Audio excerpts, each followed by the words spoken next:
40 वर्षांची परंपरा आहे रजत, आपण सांगतोय, आणि काळी मारबत पोहोचलेली आहे। थोड्याच वेळात पिवळी मारबत देखील तिकडे पोहोचेल। नागपूरकरांची फार मोठी श्रद्धा आहे या मारबतवर।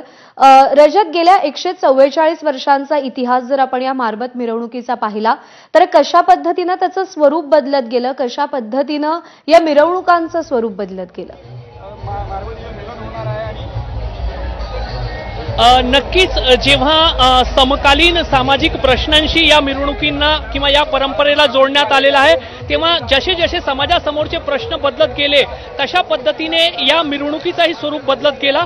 मात्र सध्या त्याला खूप मोठी भव्यता आली आहे। लोक मोठ्या संख्येने यामध्ये सहभागी होतात आणि गेल्या काही वर्षात नागपूरचं एका पर्यटनाच्या दृष्टिकोनातून जेव्हा सरकारकडून एक प्रसिद्धी दिली जाते, त्याच्यामध्ये मारबत उत्सव नागपूरचा एक खास उत्सव म्हणून त्याला प्रसिद्धी देण्यात आली आहे। त्यामुळे अनेक वेळेला पाहिलं जातं की काही परदेशी पाहुणे पण सुद्धा या मारबत उत्सवाचं दर्शन घेण्यासाठी त्या काळामध्ये नागपुरात पोहोचतात। सुरुवातीच्या काळामध्ये समाजासमोर जे काही प्रश्न होते, स्त्री शिक्षणाचा प्रश्न होता, हुंडाबळीचा प्रश्न होता, तशा प्रश्नांना घेऊन मारबतमध्ये बडगे काढले जायचे किंवा तसे संदेश दिले जायचे। हळूहळू जसा जसा काळ बदलत गेला त्याचा स्वरूपही बदलत गेला आणि आज दहशतवादापासून तर अमेरिकेने भारतावर लावलेला टॅरिफ इथपर्यंत सामान्य माणूस आपला मनातली भावना जी आहे ती या मिरवणुकीच्या माध्यमातून व्यक्त करते आणि आजच्या मिरवणुकीमध्येही आपल्याला अशाच ज्वलंत मुद्द्यांवरील बडगे आपल्याला पाहायला मिळणार आहे। त्यामुळे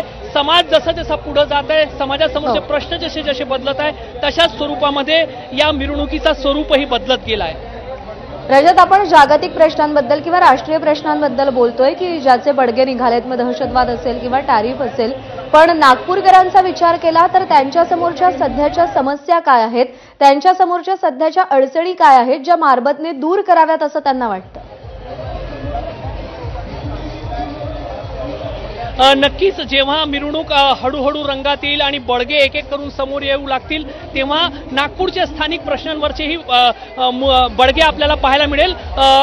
यंदा महानगरपालिकेची जिल्हा परिषदेची निवडणूक होत आहे, त्यामुळे नक्कीच कुठलं तरी संघटन किंवा कुठलं तरी तरुणांचा एखादा समूह या महापालिकेच्या कारभारासंदर्भातही बडगे काढतील किंवा ते प्रश्न जे आहेत ते समाजासमोर आणण्याचा प्रयत्न करतील। त्यामुळे नक्कीच जरी नागपूरमध्ये वेगवेगळ्या आंतरराष्ट्रीय मुद्द्यांवरून या मिरवणुकीमध्ये मुद्दे मांडले जातात, स्थानिक प्रश्नांनाही हात लावला जातो आणि त्यामुळे नक्कीच महानगरपालिका असेल किंवा नागपूर शहरातील जे प्रश्न असतील त्या संदर्भातील बडगे किंवा त्या संदर्भातील काही संदेश या मिरवणुकीमध्ये आपल्याला पाहायला मिळतील।